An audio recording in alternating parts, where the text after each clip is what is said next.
পুরান ঢাকার ব্যবসায়ী হত্যায় ধীরে ধীরেই বেরিয়ে আসছে চাঞ্চল্যকর সব তথ্য। চ্যানেল 24-এর অনুসন্ধানে মিলেছে যে ঘটনার 2 দিন আগেই সোহাগকে হত্যার পরিকল্পনা করা হয় সলিমুল্লাহ মেডিকেলের 4র্থ শ্রেণী সরকারি কর্মচারী সমিতির কার্যালয়ে। সন্ধান মিলেছে যুবদলের বহিষ্কৃত নেতা মাহিনের গোপন টর্চার সেলেরও।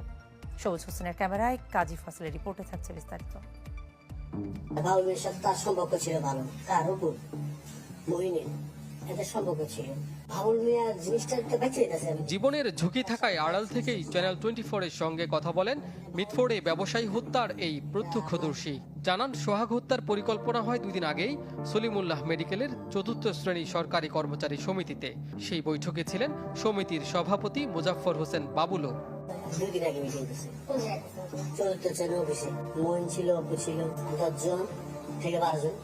এই ভিডিওতে হত্যায় জড়িত যাদের দেখা যাচ্ছে তাদের অধিকাংশই ছিলেন ওই গোপন বৈঠকে।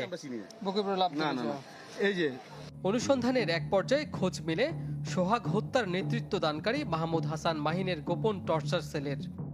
আমি যেখানে দাঁড়িয়ে আছি এটি মিটফোর্ড হাসপাতাল সংলগ্ন একটি ভবনের 3য় তলা, যেখানে মহিন তাদের কথার অবাধ্য যারা হতো তাদেরকে ধরে এনে মারধর করতো, টর্চার চালাতো। এই ধরনের ভুক্তভোগী কিন্তু আমরা পেয়েছি।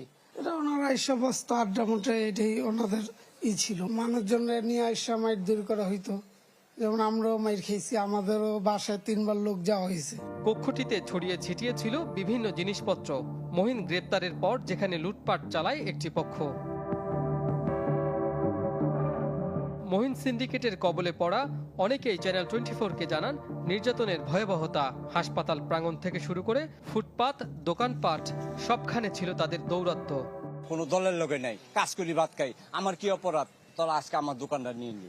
আমি মহিনের ক্লাবে যাই ওর কাছে অনুরোধ করছি, অপু মহিন আবিজাবি জিনিস দিয়ে আমার বলে যে আমি ব্যবসা করি, আমি খাই, আমি এন করি তেন করি। আমার অনেক মার দিছে। আমার মালিকের যে এক বড় ভাই উনি গেছে পর, তারপর আমার মারামারি ছেড়ে দিছে।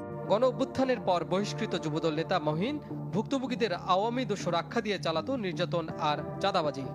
আমাকে ব্ল্যাকমেল করছে, শুধু একটা কোনো এমপির সাথে না, কোনো মন্ত্রীর সাথে না, কোনো সাথে না, খালি পিছে আওয়ামী লীগের একটা ব্যানার। আমার বন্ধুটাকে মেরে আমাকে ফোন দিছে, তোকে মেরে ফেলবো।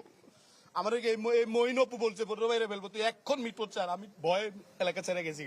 আমার বলছে তুই আমি লিখ খরচ এ বলে আমার বিগত 6 মাস আমার খালি দৌড়ের উপর রাখছে। পোলাপাইন দিয়ে ধরে নিয়ে পরে 1 লাখ টাকা আমার এই বুথেতে আমার এটিএম বুথে দুইবারে মানে 2 বুথেতে আমার টাকা নিছে। স্থানীয়রা জানান বছরের পর বছর সোহাগ ও মহিন একসঙ্গেই চলাফেরা করত। আধিপত্য ও বাগবাটোয়ারার দ্বন্দ্বে গেল 2 মাস ধরে